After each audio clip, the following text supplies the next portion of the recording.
fabrication des boîtes Cochard a commencé en 1948 sur Paris. Et puis après, l'entreprise a été déménagée sur Saint-Denis. Et quand nous avons racheté l'entreprise en fin 2016, nous avons déménagé sur Capenat fin 2017. Les boîtes sont réalisées sur du carton.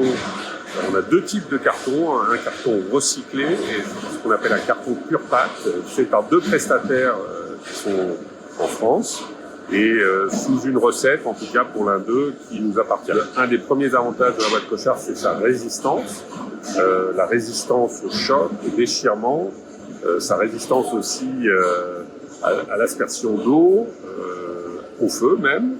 Historiquement, le groupe Luquet-Duranton, que nous avons repris avec Florent Hémy, est installé à Annonay depuis 1898. Et il nous apparaissait logique de rapatrier Cochard près d'un de ses grands fournisseurs, qui est la société Canson, qui est elle-même basée sur Annonay. Dans le groupe Luquet-Duranton, si on ne se réinvente pas de manière régulière, c'est compliqué de perdurer dans le temps. Réfléchissez à divertir notre gamme de produits, sachant que le monde des archives, c'est un marché de niche. Notre savoir-faire est 100% en français, local, et l'idée m'est venue de notre carton qui a des normes de conservation très spécifiques. Et l'idée était de pouvoir conserver en toute partie du patrimoine français qui est le vin.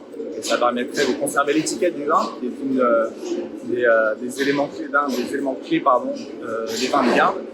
On peut également protéger de l'humidité et de la lumière, qui sont vraiment des choses qui peuvent nuire justement aux vins de garde. Alors il y a en effet une menace, vous avez raison, une menace de la conservation numérique, et on le voit nous chaque année, des volumes qui diminuent très certainement.